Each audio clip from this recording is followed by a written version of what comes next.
हम्म ए आशा जी माने पादप हार्मोन्स के बारे में हम लोग पढ़ेंगे। ठीक है, कौन सा हार्मोन्स? पादप हार्मोन्स।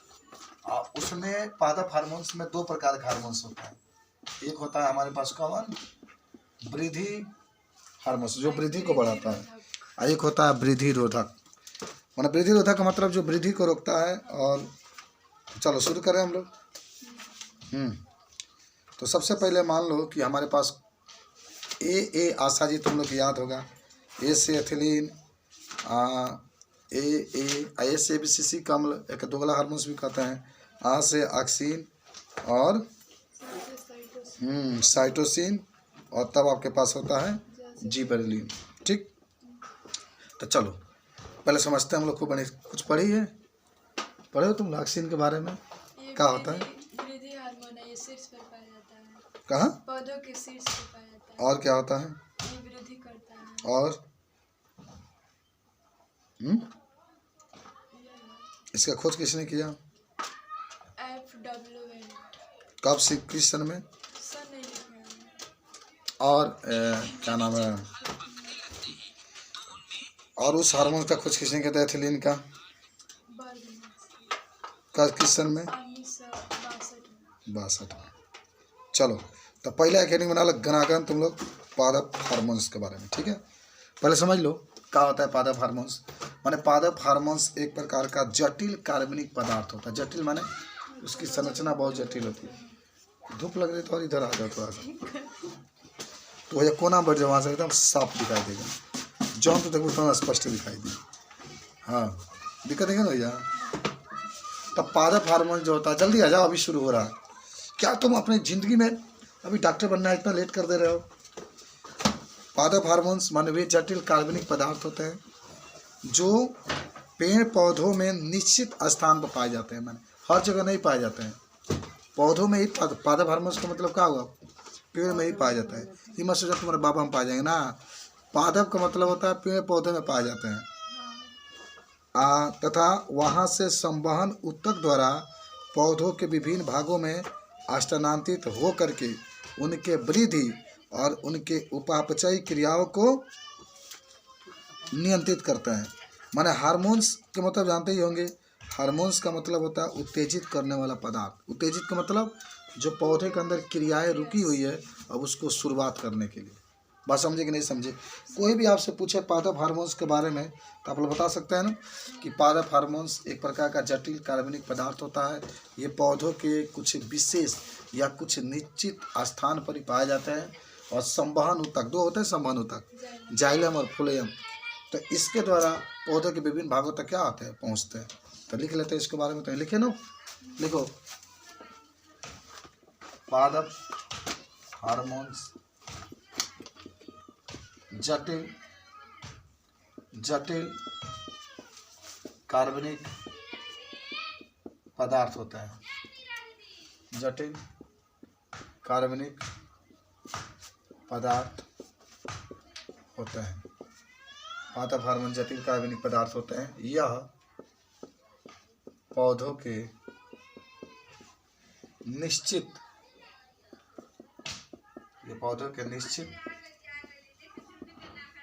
स्थान पर पाए जाते हैं। ये पौधे के निश्चित स्थान पर पाए जाते हैं तथा पौधों के सभी स्थानों पर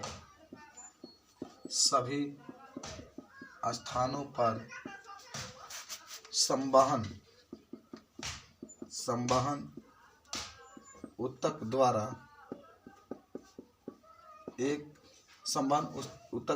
पहुँचते हैं। संवहन ऊतक द्वारा पहुँचते हैं। आगे लिखना और करके बाद पादप हार्मोन्स पौधों के अंदर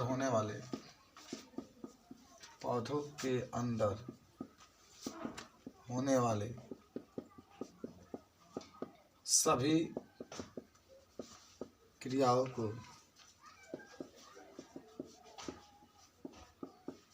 नियंत्रित करते हैं, नियंत्रित करते हैं। हार्मोन्स का अर्थ होता है उत्तेजित करना, उत्तेजित करना। याद हुआ सबको? बताओ, पादप हार्मोन्स के बारे में जब भी कोई बात करेगा आपसे तो तुरंत इसी चीज को आप बताने का प्रयास करेंगे कि पौधों के वो निश्चित स्थान पर ही बनते हैं, लेकिन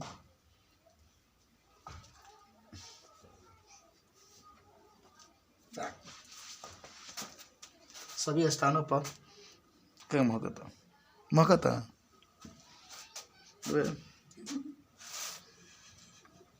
तो मैदान के पूछ के बारे में तो समझे पादप हार्मोन्स के बारे में ये बता दोगे। देख लो, एक बात जरूर याद रखना, आपको हार्मोन्स 10 में पढ़ाया गया होगा, पढ़े हो? हार्मोन 2 प्रकार के होते हैं, एक अंतःस्रावी ग्रंथि के द्वारा निकलते हैं और एक बाह्यस्रावी ग्रंथि के द्वारा निकलते हैं, लेकिन उसको इसमें नहीं लिखना है। पादप हार्मोन्स के बारे में हम लोग को देखना, ठीक है। अब आ जाओ पादप हार्मोन्स के प्रकार। पादप हार्मोन्स के प्रकार थोड़ी बना लो, सीखेंगे नहीं पादप हार्मोन्स? बताओ, बता दो सब लोग, कोई दिक्कत? तब लिखो पादप हार्मोन्स के वर्गीकरण। कितने प्रकार के होते हैं ये? 2 प्रकार नहीं, 2 प्रकार के होते हैं, 5 को माने होते हैं। पहला इसमें होता है वृद्धि सहायक हार्मोन्स, वृद्धि सहायक हार्मोन्स। इनकी संख्या होती है 3, A, B, C। ये संख्या कितनी होती है? 3। कौन कौन? ऑक्सिन का नाम सुने हैं आप? ऑक्सिन, जिबेरलिन और साइटोकाइनिन्स। ये साइटोकिन्स भी कितने लोग आते हैं? तो लिख लीजिए ऑक्सिन, पहला ऑक्सिन, ऑक्सिन अंग्रेजी में लिख लो auxins, auxins. Gibberellin, gibberellin, gibberellin.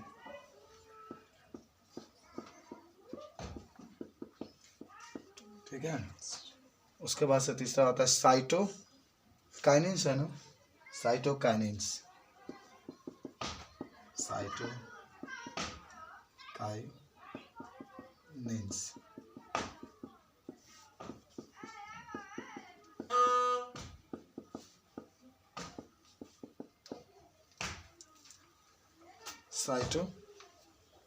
Cytokinins.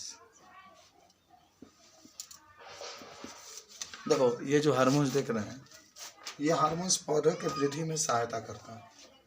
3 ए ऐसा जिसे आप याद रखेंगे। तो 3 ऐसे हार्मोन्स होते हैं जो वृद्धि कारक के रूप में काम करते हैं, माने पौधों को माने वृद्धि में सहायता करते हैं। और 2 ऐसे हार्मोन्स होते हैं जो पौधों के वृद्धि रोधक हार्मोन्स होते हैं, जो पौधों की वृद्धि को रोकते हैं। याद है? तो चलो, दूसरा इसमें होता है वृद्धि रोधक हार्मोन्स। ये 2 प्रकार के होते हैं, ए नंबर, बी नंबर। ए नंबर एबिसिसिक अम्ल, एबिसिसिक एसिड कहिए, एबिसिसिक एसिड, इसको एबीए कहते हैं शॉर्टकट में। ए से एबी, ए से एबिसिसिक एसिड। दूसरा आता है एथिलीन, एथिलीन, एथिलीन।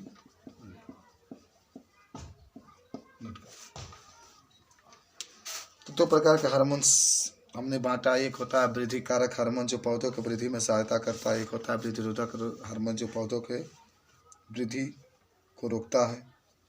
अब आइए ऑक्सीन के बारे में हम लोग थोड़ा सा जानने का प्रयास करते हैं। ये ऑक्सीन हमेशा पौधों के ऊपरी सिरे पर बनते हैं, आप जानते भी होंगे, सबसे ऊपर पाया जाता है, याद है ना। ऑक्सीन ट्रिक भी है, ऊपर माने पाया जाता है। और ये मुख्यतः पौधों के कोशिकाओं में दीर्घीकरण का प्रेरित करता है। दीर्घीकरण का मतलब होता है कि पौधों की वृद्धि में हेल्प करता है। ठीक है, याद हुआ कि नहीं सबको, बताओ। सबको याद हुआ? तो लिख लो पहला इसमें हार्मोन्स के बारे में, ऑक्सीन। देखो ये पौधों के ऊपरी सिरे पर पाया जाता है ऑक्सीन।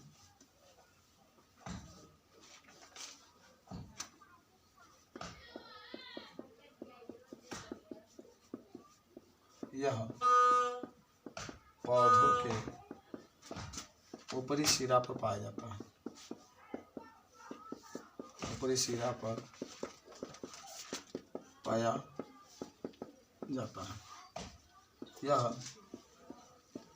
पौधों के वृद्धि में सहायता करता है।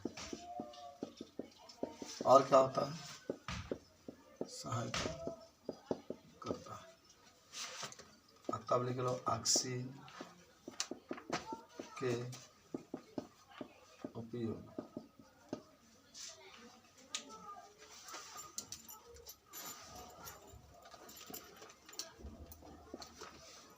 ऑक्सीन के उपयोग। अच्छा, खुद अपने आप से आप लिख सकते हैं, जब भी बात ऑक्सीन के उपयोग में होगा तो लिख लो, बोल दें पहला। ये पौधों के अनुवर्तनीय गतियों को नियंत्रित करता है। ये पौधों के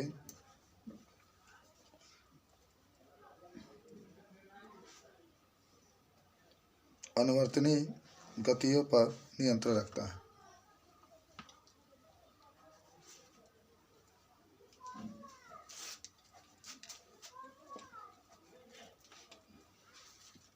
ये पौधों के अनुवर्तनीय गति को नियंत्रित रखता है। पहला सबको याद हुआ, ठीक। अच्छा, दूसरा होता है अनुवर्तनीय गति, दो प्रकार का होता है, याद है?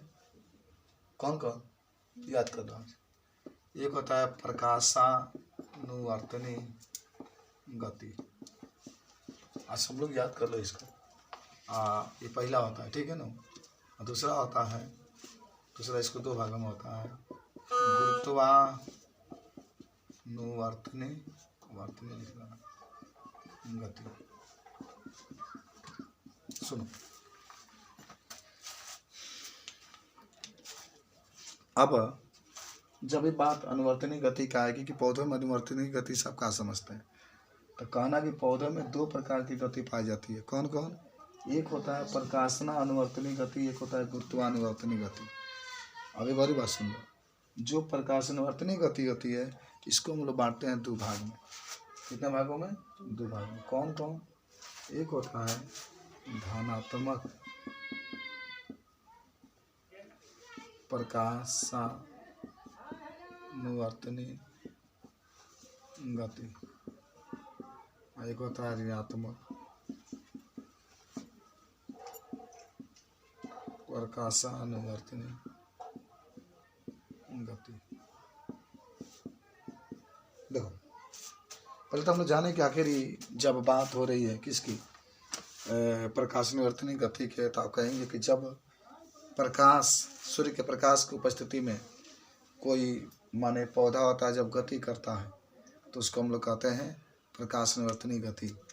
तो प्रकाश माने सूरज की तरफ, जैसे मान लो कोई पौधा है, जब वो सूर्य की तरफ माने सूर्य के प्रकाश की उपस्थिति में जब ऊपर वृद्धि करेगा तो उसको हम लोग कहते हैं धनात्मक। याद करना, ऊपर, जैसे सूरज ऊपर होता है तो कोई पौधा है जब ऊपर की तरफ गति करेगा तो उसको धनात्मक प्रकाशानुवर्तनीय गति कहते हैं। कोई पौधा है, सूरज की प्रकाश पड़ी, जिस मान लो पौधा है, सूरज की प्रकाश पड़ी और सूरज का प्रकाश पड़ने के बाद ये धीरे धीरे ऊपर की तरफ गति करता है तो इसको धनात्मक प्रकाशानुवर्तनीय गति कहते हैं। ठीक है, मान लो कोई पौधा है, सूरज के प्रकाश पड़ा लेकिन नीचे की तरफ वो गति कर रहा है तो उसको ऋणात्मक प्रकाशानुवर्तनीय गति कहते हैं। समझे बात को? तो पहले तो नहीं, प्रकाशानुवर्तनीय गति में लिख लो। देखो, अभी पहला ही कार्य आप लिख रहे हैं, अपने मन से लिख लो कि जब सूर्य के प्रकाश की उपस्थिति में जो पौधे गति करते हैं उसको प्रकाशन वर्तनी गति कहते हैं। धनात्मक लिख दो, ऋणात्मक भी लिख दो। गुरुत्वाकर्षण लिख रहे हैं। यह ऑक्सीजन के दूसरा प्रयोग में यह शीर्ष प्रभाविता को प्रदर्शित करता है। शीर्ष माने जानते हैं अनु? हाँ, सबसे ऊपरी बात होता है। अगर नोट कर लो, ये पार्श्व कलिकाओं की वृद्धि को रोकता है। मान बहुत अधिक कली की वृद्धि नहीं होगी ना, ऐसा लिखना। यह पार्श्व कलिका के वृद्धि को रोकता है। चौथा, ऑक्सीन हार्मोन्स मूल प्रेरण का कार्य करता है। ऑक्सीन हार्मोन्स मूल प्रेरण का कार्य करता है। पांचवा, ये फलों को विलगन को रोकता है। विलगन माने अलग होना है। विलगन माने याद कर लेना आज। यह फलों के विलगन को रोकता है। विलगन माने लिखते हैं अलग होना। संडे के दिन हम केवल जितना पाठ पढ़ेंगे ना, हर एक विषय का उतना होगा टेस्ट। ठीक है, सही है ना? आधा घंटा फिजिक्स, आधा घंटा केमिस्ट्री, आधा घंटा बायोलॉजी। ठीक, रेडी हो ना? तो सोच के कल बताएंगे हम लोग। अगर एक ना, ये अनिषेक फलन को प्रेरित करता था। इसके प्रभाव से अनिषेक फलन अधिक सरलता से कराए जा सकते हैं। मान लिख देना है, यह अनिषेक फलों को उत्पन्न करता है। अनिषेक माने बाप रे बाप, इतना तेज एकदम सही करता। सुबह से मैं पढ़ाता हूँ, कोनो क्लास को लेके आने का नाला लड़की सब बन मानुस पारे से।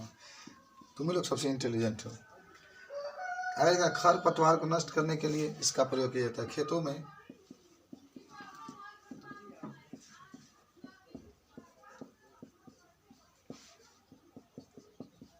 नष्ट करने के लिए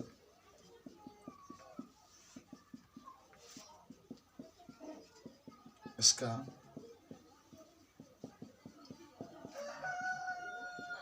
प्रयोग किया जाता है।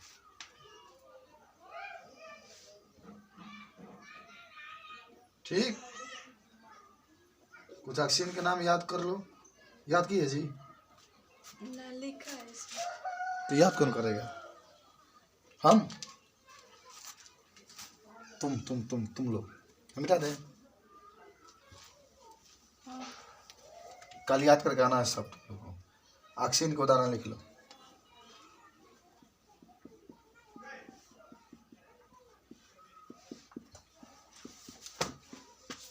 को के पास जानते हो? 3 को बात, तीनों याद कर लेना। ठीक, 1 2 का लिखा जी? तीनों नाम का लिखला बा? एक लिखा है।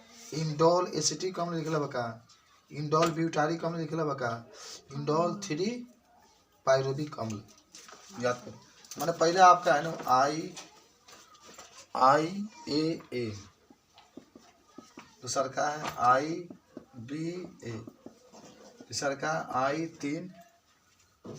I3PA। इसका नाम होगा indole acetic acid. Indole acetic acid. दूसरा इंडोल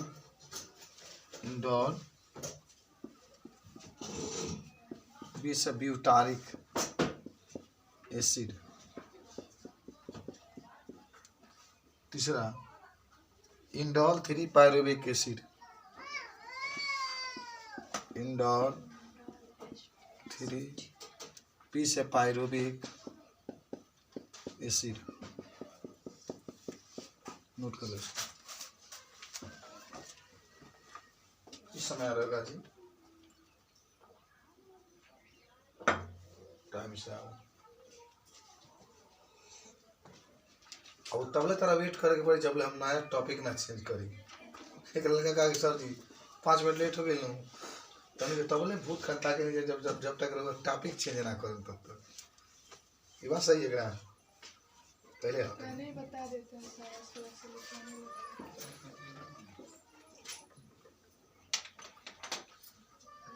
क्या सोची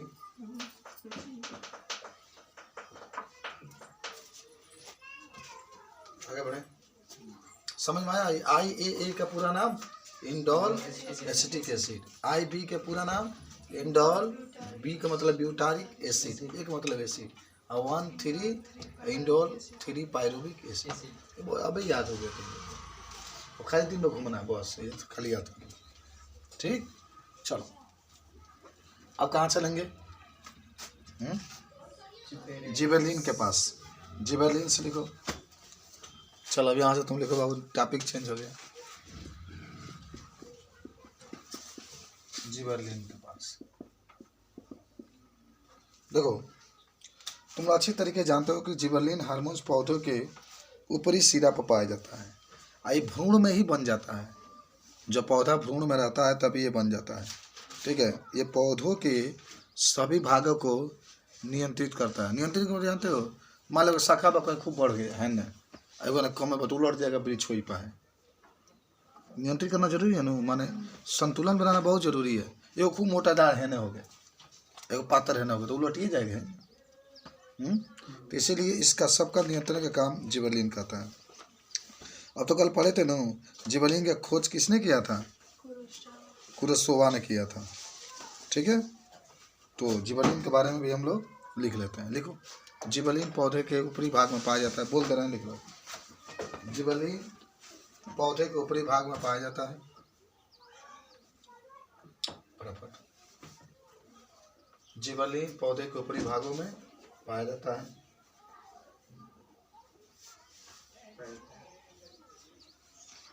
आगे लिखो, ये पौधों के वृद्धि को नियंत्रित करता है। ये पौधों के वृद्धि को नियंत्रित करता है।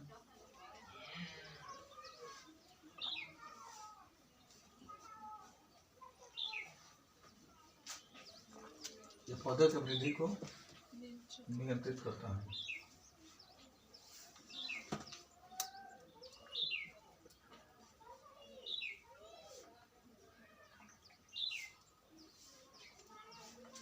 नेक्स्ट आ जाओ। ये पौधों के सभी भागों को संतुलित करता है। ये पौधे के सभी भागों को संतुलित करता है। और आगे लिख लेना है कि ये पौधों के भ्रूण में ही बन जाता है। ये पौधों के भ्रूण में ही बन जाता है। ये पौधों के भ्रूण में ही बन जाता है।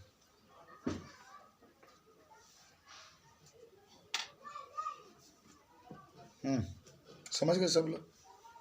बोलो, कोई दिक्कत है?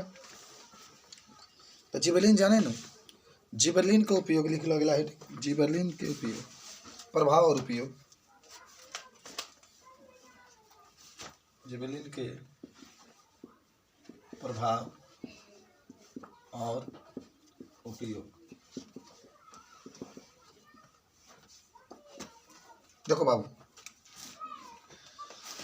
ये पौधों के लंबाई में बहुत अधिक वृद्धि करता है। जो पौधे होते हैं, पौधों के लंबाई में बहुत अधिक वृद्धि करता है। और ये पौधों को प्रेम हार्मोन्स भी कहा जाता है। देखो, चलो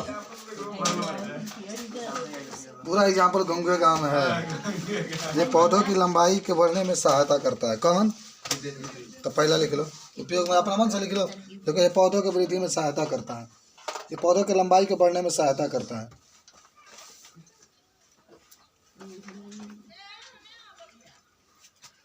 अच्छा, मान लो तुम लोग से बोल्टिंग का नाम सुने हैं? Bolting, bolting. देखो, जब पौधे की लंबाई बहुत तेजी के साथ बढ़ने लगती है, मान लो तना है ये वाला पूरा तना है, अब 5 दिन बाद इतना बड़ा हो गया, बहुत तेजी से वृद्धि किया ना। अच्छा, जब पौधे बहुत छोटे होते हैं तो बहुत तेजी से वृद्धि करते हैं। आप लोग भी बहुत छोटे होंगे, खट खट खट खट आप बढ़ते होंगे। उस समय ऑक्सीजन लेने की दर बहुत अधिक होती है, 35 से 40 तक पहुंच जाता है। तो क्या जब आदमी बड़ा हो जाता है तो नियंत्रित मात्रा में वृद्धि होती है। तो बोल्टिंग में मतलब होता है, लिख लो तो नहीं, कि जब पौधे बहुत तेजी के साथ वृद्धि करते हैं तो सब बोल्टिंग कहते हैं। तो पौधे बहुत तेजी से वृद्धि करते हैं तो उसे बोल्टिंग कहते हैं। अधिकतर ही मक्का में देखा जाता है, मटर में देखा जाता है, चुकंदर में देखा जाता है। मटर, मक्का, चुकंदर, सब लोग याद होना चाहिए, सब बायोलॉजी लिखा गया। उदाहरण मक्का लिखा, मक्का तुम लोग तो रोज एगो मकई के रोटी खाना चाहिए, तब तनी रोज मड़ुआ के रोटी खाना चाहिए। कोई बात हिचकिया होता है। मक्का और मदीना लिख लो, मक्का मदीना ना जी, पुदीना लिख लो, पुदीना, मक्का, पुदीना, मटर लिख लो, चुकंदर लिख लो। माना अगर मक्का तुम लोग को पता है मक्का, हाँ? तो अगर नहीं क्या बढ़त तो दुकान से जिबरलिन ले लेना और छिड़क देना, 5 दिन में मकई के बल इतना मोट मोट रहता है तो हो जाए। लेकिन मेरे को दाना ना रही, ध्यान रखना, जितना ही जल्दी जल्दी बढ़ाओगे दाना नहीं रहेगा, तो बहुत मोटा हो जाता है, इतना बड़ा बड़ा। जैसे बैगन का नाम सुने हैं ना, बैगन तो बहुत होगा तुम लोग को, गुप्ता लोग हो तो अच्छा बैगन पे जो तो तरीका किरल का चीर के खाना कड़ी बनाते हैं, बढ़िया लगे, यही काम होता है। तो बनिए थोड़ा ना, तब कहें जात से कुछ नहीं होता है बाबू, सब कर्म से होता है। चलो अगला लिख लो, जिबरलिन का जब हम लोग छिड़काव करते हैं तो जिन पौधों में पुष्पन की क्रिया धीमी होती है उसमें तेजी से होने लगती है, लिख लो। लिख लो, पुष्पन की क्रिया को तेजी से करने के लिए जिबरलिन का प्रयोग करते हैं। तीसरा लिखो,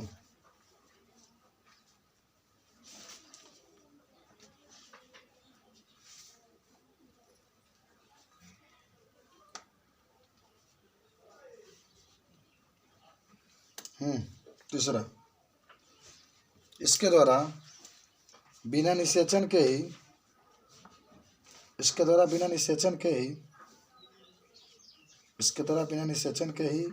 बीज रहित फल प्राप्त किए जा सकते हैं। इसके द्वारा बिना निषेचन के ही बीज रहित फल प्राप्त किए जा सकते हैं।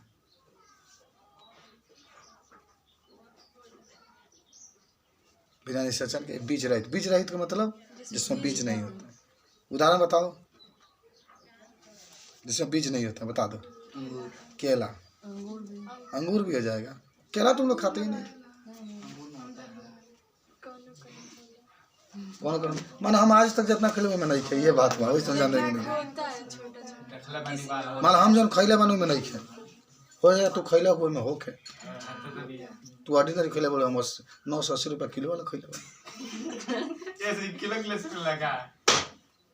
तो बंजो क्या मार आगे बढ़ा। अच्छा, प्रसूति काल का मतलब जाने हो?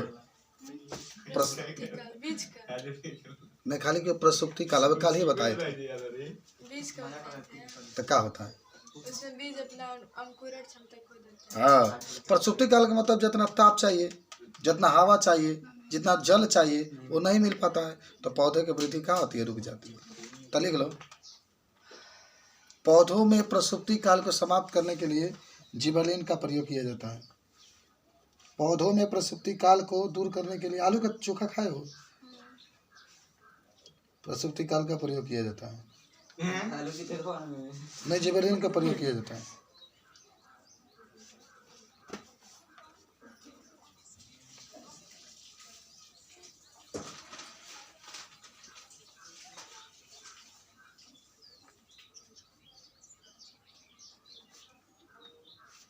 आगे देख लो, 5वां नंबर है ना। इसके प्रयोग से मटर, सेम, सेम की सब्जी खाए हो, अच्छा लगता है ना, बहुत अच्छा लगता है। इसका प्रयोग मटर, सेम, टमाटर तो खाते ही होगे तुम लोग। टमाटर में कौन सा अम्ल पाया जाता है? टार्टेरिक अम्ल पाया जाता है। अच्छा, टमाटर के ऊपर जो पियरका होता है ना, उसको क्या कहते हैं? प्रोलोप उसको कहा जाता है। देखो, वो भी एक प्रकार की कोशिका भीति होती है। इसके प्रयोग से मटर, सेम, टमाटर इत्यादि की पत्तियों को अधिक चौड़ी हो जाती है। इसके प्रयोग से हमारे उसकी पत्तियाँ और अधिक चौड़ी हो जाती है। तो चौड़ा भले से क्या फायदा है मालूम है? अधिक भोजन बनाएगा। हाँ, फल बहुत बड़े बड़े होते हैं। टमाटर खाओ, लोग कहते हैं टमाटर खाने से दुखा होता है, कुछ नहीं होता है। पत्थरी। हाँ, पथरी होता है। उसके बीज को नहीं खाएंगे तो नहीं होगा। पानी नहीं पियोगे तो हो जाएगा पथरी। पानी खूब पियो, खूब खाना खाओ, खूब बायोलॉजी पढ़ो। ये बायोलॉजी पढ़ो, उसको पथरी नहीं होता है, खूब पढ़ो। आगे लिखना, जीर्णता नियंत्रण को, जीर्णता नियंत्रण के लिए जिबलिन का प्रयोग किया जाता है। जीर्णता, जीर्णता माने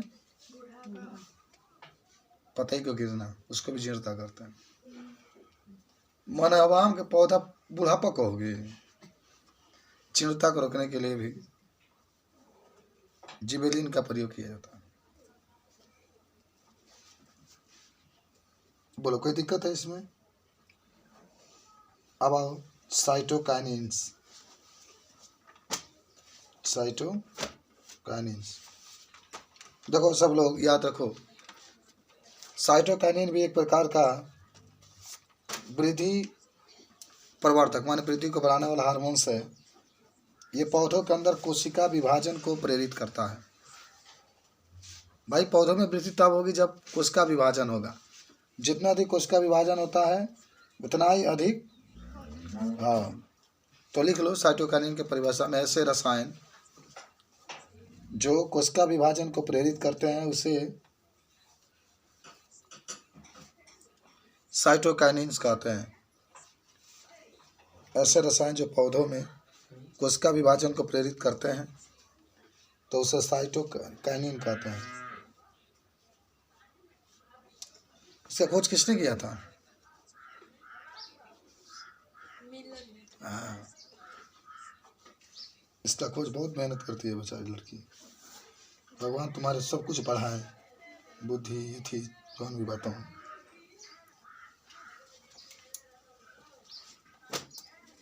और क्या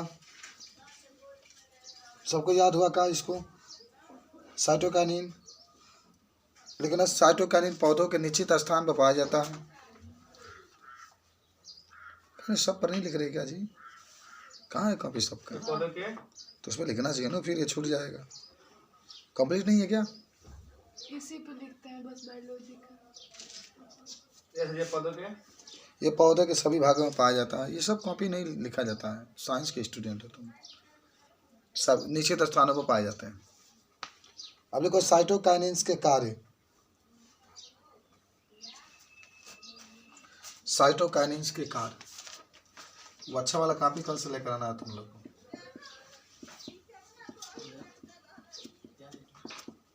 फंक्शन ऑफ साइटोकाइनिन्स। देखो, फंक्शन माने क्या होता है? फंक्शन माने कार्य। देखो, पहला हम बता दें कि ऑक्सीन के साथ इसे मिलाते हैं। किसको? साइटोकाइनिन्स को। साइटोकाइनिन्स को ऑक्सीन के साथ मिलाकर पौधे के ऊपर जब छिड़कते हैं तो पौधों के अंदर कोशिका वृद्धि, कोशिका विभाजन बहुत तेजी से होता है। इससे पौधे बहुत तेजी से वृद्धि करते हैं।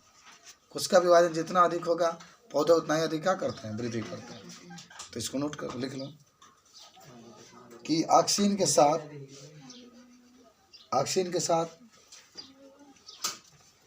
इसे मिला करके, ऑक्सीजन के साथ इसे मिला करके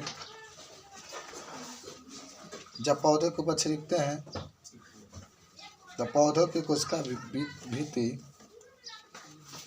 कोशिका विभाजन तेजी से होता है। तो पौधों में कोशिका विभाजन तेजी से होता है। जब पौधे के अंदर इसे छिड़क करके छिड़कते हैं तो पौधे के अंदर कोशिका विभाजन तेजी से होता है।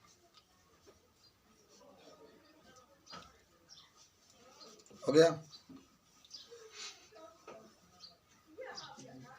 दूसरा लेकिन ये पौधों के अंगों के निर्माण को नियंत्रित करता है।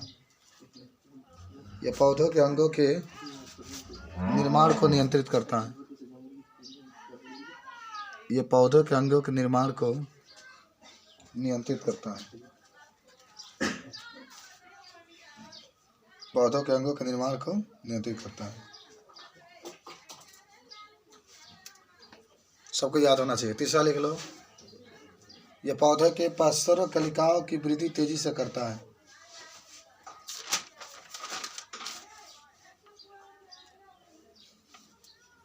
ये पौधों के पार्श्व कलिका की वृद्धि को तेजी से करता है।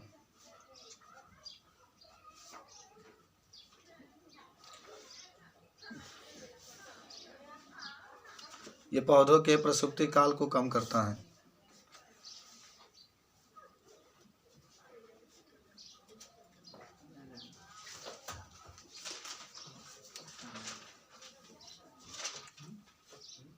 अगला लिखना, साइटोकाइनेंस का प्रयोग करके हम पौधों को अंधेरों में भी उगा सकते हैं। साइटोकाइनेंस का प्रयोग करके हम पौधों को अंधेरे में भी उगा सकते हैं।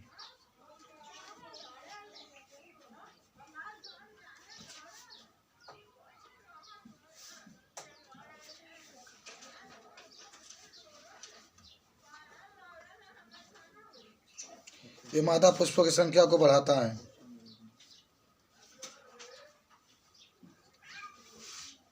ये पौधों के मादा पुष्पों की संख्या को बढ़ाता है।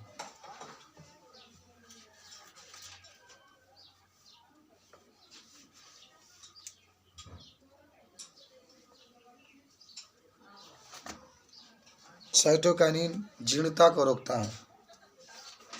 साइटोकाइनिन जीर्णता को रोकता है। जीर्णता माने जो पत्ते होते गिर जाते हैं ना, उसको रोकता है। साइटोकाइनिन पौधों की जीर्णता को रोकता है।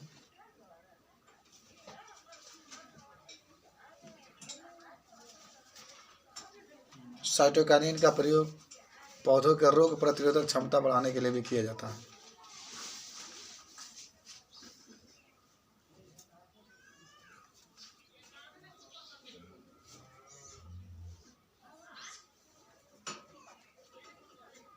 रोग प्रतिरोधक क्षमता बढ़ाने के लिए भी इसका प्रयोग किया जाता है। हो गया, ठीक है। ये सब बातें आज रही। कल हम लोग वृद्धिरोधक हार्मोन्स के बारे में पढ़ेंगे। आज के लिए इतना हम लोग पढ़े, ठीक है। कोई दिक्कत है? कोई दिक्कत नहीं है। अच्छा, ये बताओ तुम लोग पढ़ करके